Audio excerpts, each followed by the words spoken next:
I am 87 years old, and when I look back now, I realize that the things that exhausted me the most were not the things that actually happened to me, but the fears of things that never happened at all.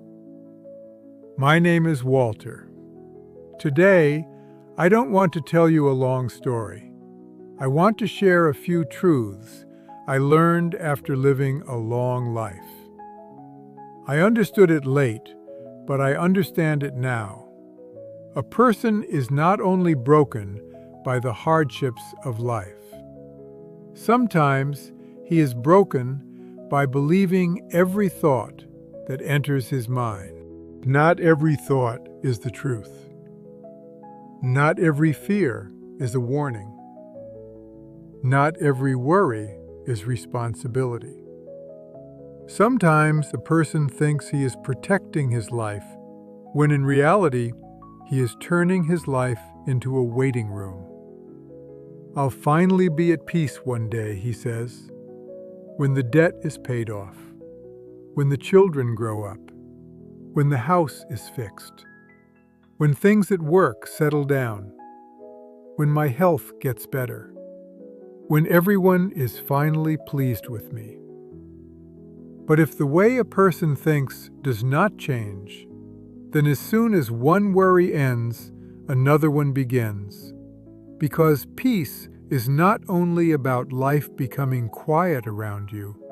Peace begins when your relationship with your own mind changes.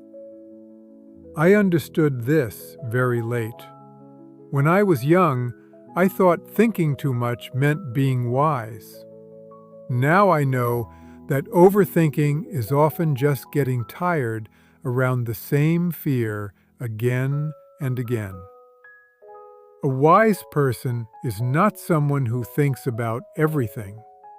A wise person is someone who knows which thoughts deserve to be believed. The mind tries to protect us by noticing danger quickly. In the past, seeing danger early could mean survival. But today, not every unanswered call is a disaster. Not every silent face means you are unloved. Not every mistake is the end. Not every tired day means your life is falling apart. Sometimes your mind tries to protect you, but when you believe it every single time, it can also keep you from truly living.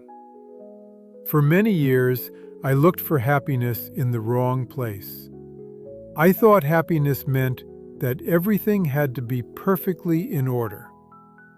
Now I know that everything is never perfectly in order. Life always comes with something unfinished. A question without an answer. A little fear. A little hope. A little tiredness. Happiness is not the absence of problems.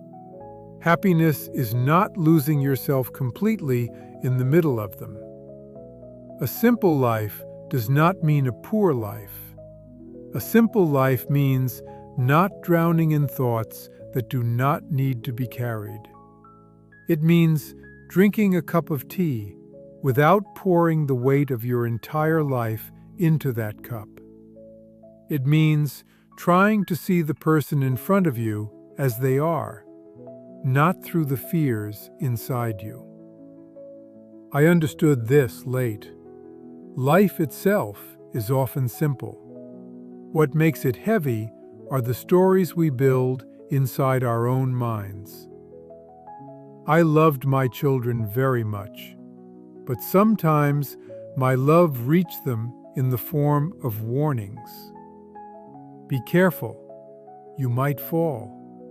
You might be deceived. You'll regret it.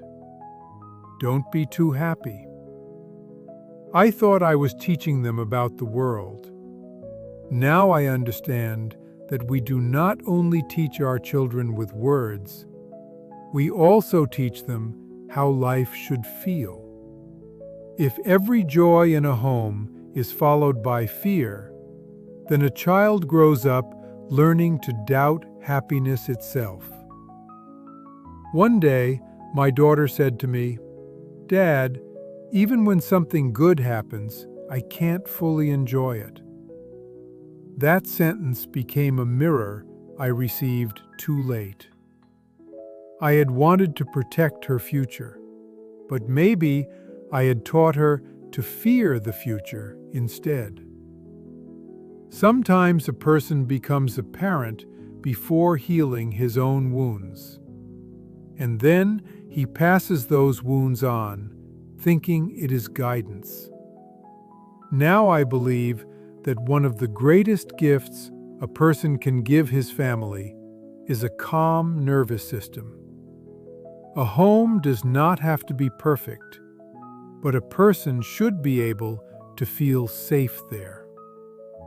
A father may not be able to solve everything, but he can listen. A mother may not be able to remove every pain, but she can give her child a place to hold their fear. A husband or wife may not know every answer, but they can make sure the person beside them does not feel alone. A person must also understand success correctly.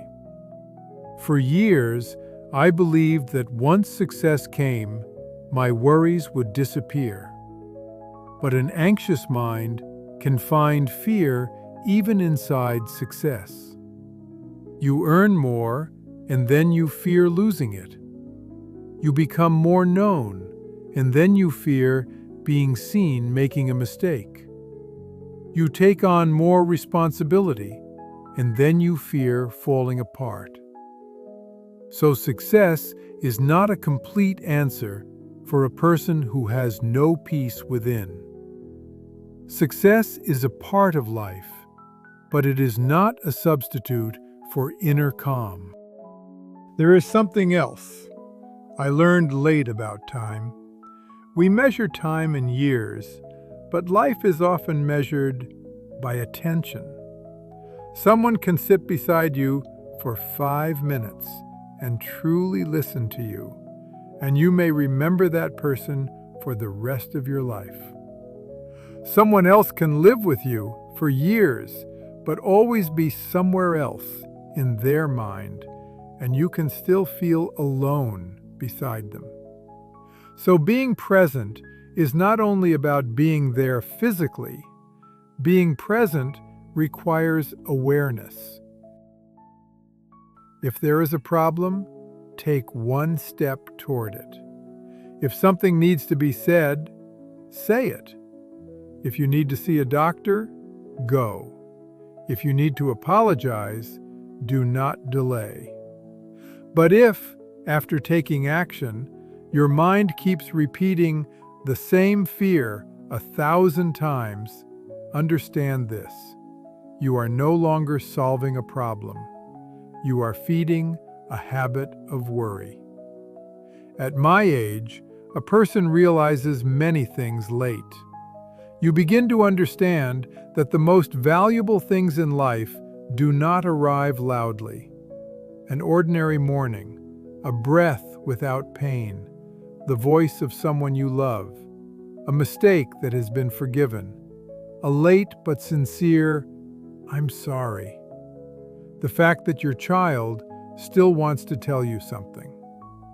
When you are young, these things look ordinary, but in old age, you understand that most of the things we call ordinary were actually life itself.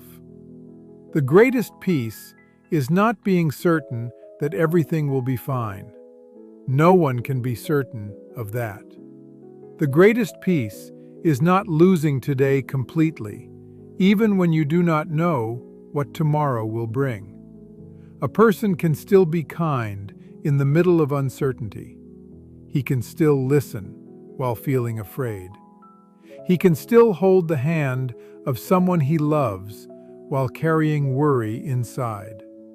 He can still be grateful for today without knowing tomorrow. If you are listening to these words, quietly ask yourself, Which problem am I actually solving, and which one am I only making bigger in my mind? To whom am I showing my love as fear? Which relationship am I tiring with my assumptions? Which happiness am I postponing until later? What sentences do I repeat to myself every day? And are those sentences healing me or hurting me? Now, at 87 years old, I want to tell you this. Life is not made only of big events. Most of the time, life is simply seeing the person who is still beside you. It is looking at your own thoughts from a little distance. It is feeling fear and still choosing to act with love. It is not handing over your whole life to a problem before that problem even arrives. Sometimes peace does not come from life changing. Sometimes peace comes from changing the way you speak to life. In the days I have left, I try to live more simply. I try to check the future less and stay inside today more. I try to control everything less and trust the flow of life more. Do not postpone living until peaceful days arrive, because life, even as it is still beautiful.